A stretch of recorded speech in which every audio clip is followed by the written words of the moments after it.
Oke, teman-teman semuanya, paham ya, teman-teman semuanya, itulah data yang ada, teman-teman. Dan itu memang real terjadi di dunia sekarang ini. Itu data yang data-data ini adalah data yang berlaku atau yang terjadi di dunia. Terus di Indonesia bagaimana, teman-teman? Ya, mungkin angkanya lebih parah, angkanya lebih tinggi. Ketergantungan orang Indonesia itu dengan dunia internet dalam aktivitas bisnisnya itu semakin tinggi lagi. Sehingga kesimpulannya dari data ini, teman-teman semua, atau dari pemaparan yang saya lakukan ini, teman-teman semuanya, smartphone yang saya pegang ini menjadi salah satu indikator keberhasilan bisnis sekarang ini. Kalau tidak mau ditinggalkan oleh konsumennya, mau nggak mau proses bisnisnya dimasukkan ke media digital. Itu ini. Atau ya minimal adalah terkait dengan pemasarannya, strategi pemasarannya itu menggunakan strategi pemasaran digital kan gitu. Nah, teman-teman semuanya, kita lanjut. Terus apa yang dimaksud dengan digital marketing ya? Apa yang dimaksud dengan digital marketing? Sebenarnya kalau kita bicara tentang digital marketing atau kita membahas tentang digital marketing itu banyak tokoh atau banyak orang yang mendefinisikan tentang digital marketing ini. Ini adalah definisi secara cepat saya ambilkan dari pengertian dari digital marketing atau pemasaran digital itu dari salah satu sumber ya, Wikipedia. Jadi yang namanya digital marketing itu adalah upaya pemasaran yang dilakukan oleh sebuah bisnis ya. Upaya pemasaran mengenalkan atau proses mengenalkan sebuah produk atau bisnis menggunakan internet atau teknologi digital yang berbasis online untuk memperkenalkan dari produk ya ataukah jasa yang dimiliki. Jadi ya, kalau digital marketing intinya adalah upaya pemasaran yang dilakukan oleh bisnis ya untuk memperkenalkan bisnis ya, atau memperkenalkan produk ataukah layanan jasa yang dimilikinya itu menggunakan internet atau teknologi digital yang berbasis online. Nah, teman-teman semuanya,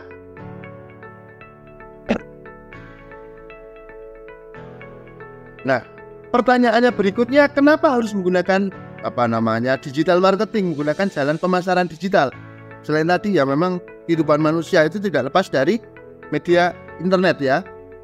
Yang jelas bahwa yang namanya pemasaran digital itu kenapa harus kita lakukan? Kenapa kok memang wajib kita lakukan? Kalau kita punya bisnis atau kalau misalnya perusahaan itu ingin menggunakan digital itu, alasannya kenapa kan gitu? Alasannya yang pertama adalah iklan itu atau pemasaran digital itu bisa dilakukan dengan cara yang memang lebih tertarget ketimbang pemasaran yang dilakukan secara konvensional kan gitu. Lebih tertarget.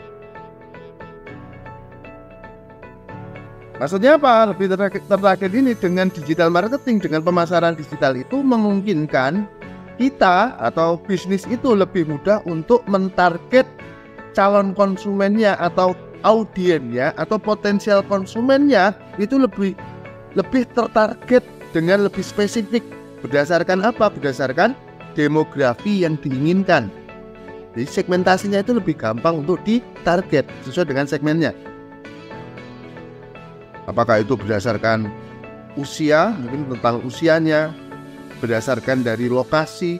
Jadi penempatan iklan itu bisa kita pilih lokasinya di mana. Contohnya apa? Facebook Ads itu bisa memilih lokasi. Lokasinya di Indonesia, apakah di luar negeri, itu bisa. Gendernya laki-laki perempuan disesuaikan dengan produk yang akan ditawarkan. Ya namanya produk itu pasti punya segmentasinya masing-masing. Bisa segmennya perempuan, bisa segmennya gender laki-laki. Lebih tertarget. Ketimbang apa? Ketimbang kita melakukannya itu dengan pemasaran konvensional. Misalnya apa? Misalnya kita pasang baliho di pinggir jalan. Kan itu tidak bisa kita target. Ya semua orang yang lalu lalang di jalan yang kita pasang baliho tadi itu bisa melihat, yang kadangkala itu tidak sesuai dengan target yang kita inginkan. Yang namanya produk itu kan pasti punya kecocokan pada segmentasi pasar tertentu. Ada seorang tokoh pemasaran itu mengatakan, kalau semua orang yang ada di depannya atau seorang penjual itu menganggap semua orang yang ada di depannya itu adalah target marketnya, semuanya itu dianggap sebagai target marketnya, itu adalah seorang penjual yang bingung. Katanya seperti itu kan gitu. Kenapa? Karena yang namanya produk itu pasti punya segmentasinya tersendiri. Sehingga, makanya apa? Makanya yang namanya digital marketing itu salah satu kelebihannya apa? Targetingnya jelas. Kita bisa menentukan target sesuai dengan segmentasi pasar yang kita inginkan. Berdasarkan apa ya? Tadi ya usia, lokasi tinggalnya, interestnya ya, ketertarikannya, gendernya. Contohnya apa? Di Facebook Ad, iklan berbayar atau iklan bersponsor yang ada di sosial media Facebook itu bisa kita targetkan berdasarkan ya kriteria tertentu sesuai dengan buyer persona dari calon konsumen, dari target kita. Oke, itu yang pertama kelebihannya. Kenapa harus digital marketing? Apa? Lebih gampang untuk mentarget sesuai dengan targetnya kan gitu, sesuai dengan target yang kita inginkan. Kedua apa? Measurable itu apa? Mudah diukur teman-teman semuanya. Sepaham saya teman-teman semuanya, semua platform sosial media ataukah platform channel digital marketing itu pasti ada dashboard statistik yang bisa kita ukur, yang bisa kita melihat bagaimanakah performa dari konten pemasaran yang kita tayangkan. Apakah itu yang dilakukan secara organik ataukah yang dilakukan secara berbayar. Ya. Jadi ada statistik teman-teman semuanya. Nanti akan saya ajarkan membaca insight Instagram untuk apa? Melihat berapakah orang yang dijangkau dari konten yang kita buat. Nanti ya, setelah ujian tengah semester. Ya. Jadi ada statistik performa iklan. Paham saya seperti itu ya. Mau Google Ad, mau Facebook Ad, Instagram Ad, mau iklan di Marketplace, Shopee, Tokopedia, itu paham saya pasti akan ada data statistik yang bisa kita ambil sebagai dasar apa? Sebagai dasar dalam apa ya, keputusan kita saat membuat sebuah konten atau mendistribusikan konten iklan yang akan kita sebar, konten pemasaran yang kita sebar, itu bisa diukur. Berbeda dengan iklan konvensional ya, misalnya di televisi, misalnya di radio, pasang baliho, buat brosur, kita nggak bisa mengukur efektivitas dari kampanye iklan manual tadi, iklan konvensional tadi nggak bisa kita ukur. Berapakah yang nonton, berapakah yang melakukan engagement, berapakah yang melakukan apa ya, add to chat ke website, itu nggak bisa diukur. Tetapi kalau digital marketing bisa. Walaupun tentu saja langkahnya nggak mudah untuk menjalankannya semuanya, kan gitu. Kemudian apa? Bisa timbul yang namanya interaksi antara apa bisnis dengan konsumennya, bisa melakukan interaksi. Di sosial media kalau kita posting promosi itu kan kita bisa melihat berapa yang like, berapa yang komen, berapa yang share. Itu juga salah satu bentuk interaksi teman-teman. Bisa melihat interaksinya itu nilainya negatif ataukah nadanya positif, itu juga bisa kelihatan. Tapi kalau kita iklan secara konvensional buat baliho, ya mau jadi patung di pinggir jalan, nggak bisa tahu tuh kira-kira gimana interaksi orang dari baliho yang kita pasangkan gitu. Seneng apa ora itu nggak bisa lihat, seneng apa enggak itu nggak bisa kita lihat. Kemudian teman-teman semuanya, terkait dengan yang namanya biaya iklan ya, yang terakhir ya, biaya promosi, yang namanya promosi itu pasti ada biayanya teman-teman. Jangan salah, masang iklan baliho, memasang iklan di baliho, memasang iklan di televisi, memasang iklan di radio, itu ada budgetnya. Tapi teman-teman semuanya, efektivitas kalau di pemasaran konvensional itu tidak bisa diukur. Tidak bisa diukur bagaimana efektivitasnya, sehingga kira-kira apakah itu efektif ataukah tidak, itu susah untuk menilai. Tapi kalau digital marketing, karena kita memang tahu ya berapakah yang nonton, berapa yang klik iklan kita, berapakah yang melakukan auto chart ya, itu bisa diukur semuanya. Auto chart itu masuk keranjang ya, memasukkan keranjang belanja, masuk keranjang belanja, masuk ke website kita, itu bisa diukur. Memang ada biayanya. Sehingga saat kita mau melakukan analisis iklan kita untuk supaya lebih mahal ataukah lebih murah, gampang dilakukan. Mau ngebudgeting itu lebih gampang, budgeting iklannya. Spend budget iklan itu gampang kalau di digital marketing. Ya kalau misalnya terlalu tinggi, kalau memang misalnya budget nilainya tinggi, tapi kalau kemudian menghasilkan penjualan yang banyak dan masih tercover, ya jangan terus gitu.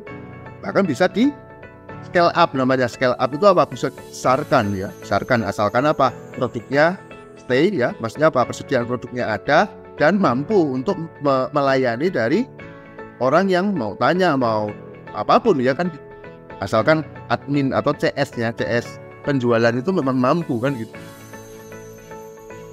Enak kalau misalnya menggunakan digital marketing, walaupun cara menjalankannya tidak semudah kita membalikkan. Perlu ada pembelajaran dan juga skill khusus ya yang harus dipelajari dalam menjalankan digital marketing. Ya, nah teman-teman semuanya, memang teman-teman semuanya dalam dunia digital marketing itu, saat kita menggunakan jalan pemasaran digital, itu ada ada yang gratis, ada yang berbayar ya, ada gratis yang berbayar juga. Tinggal kita pengen yang mana, kita sesuaikan dengan kemampuan kita atau kemampuan dari skill kita, kemampuan dari budget iklan kita teman-teman. Nanti akan kita pelajari pada video pembelajaran pada materi berikutnya, masalah yang organik, yang tidak berbayar dengan yang berbayar. Intinya apa, yang organik itu ya channel digital marketing yang dibuat dan dimiliki oleh bisnis kita sendiri dan dapat kita kendalikan terkait dengan konten apa yang akan kita buat. Contohnya apa? Ya kita punya website, kita punya sosial media, punya email newsletter, punya blog, punya ebook. Itu kita miliki sendiri dan juga kita bisa manage terkait dengan konten apa dan juga bagaimana cara penyajiannya, itu bisa kita kendalikan. Kemudian juga ada yang namanya paid ya. Paid itu apa? Berbayar. Di channel paid ini adalah channel digital marketing yang kita bisa melakukan pembayaran untuk memasarkan produk atau jasa yang kita miliki. Contohnya apa? Contohnya adalah digital ad ya, Facebook ad, Google ad, IG ads ya. Ads itu apa? Advertisement ya, iklan berbayar.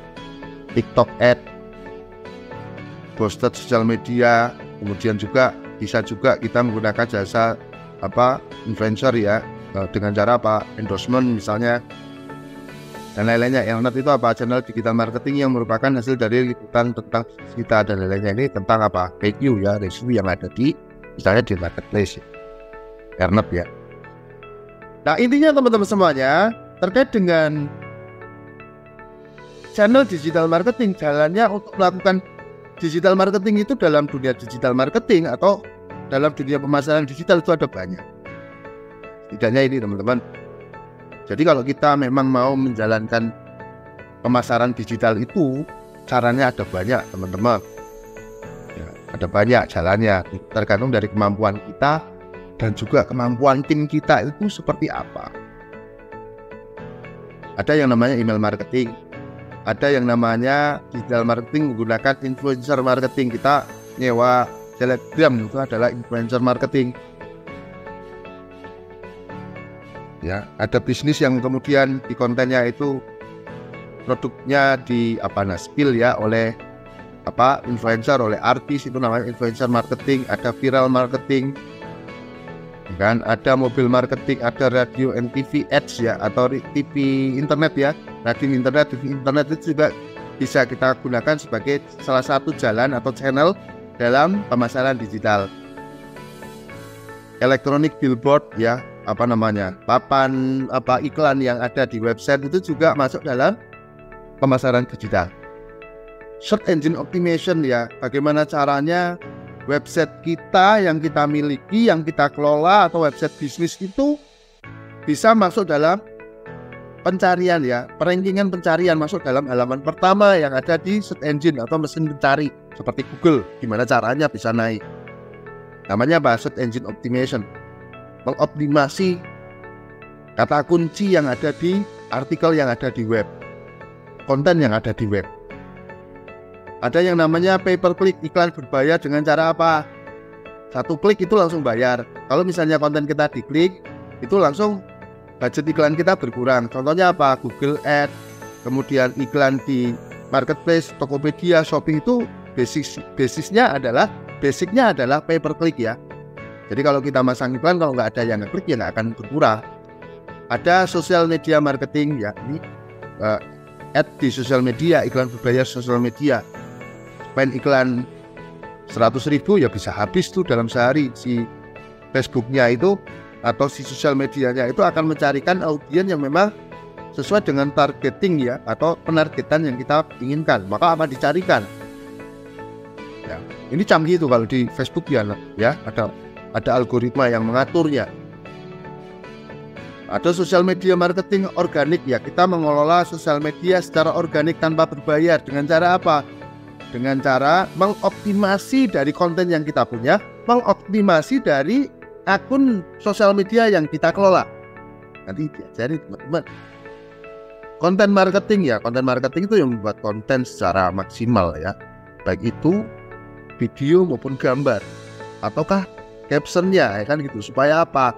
Supaya jangkauannya atau bisa dijangkau oleh para audiens yang kita inginkan dan lain-lain. Masih banyak teman-teman semuanya. Sesuai dengan perkembangan zaman seperti sekarang ini, ternyata ada yang namanya live streaming.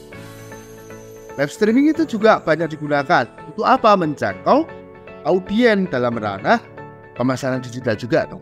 Sekarang ini kan live streaming sudah in, baik di sosial media, marketplace mau yang lainnya.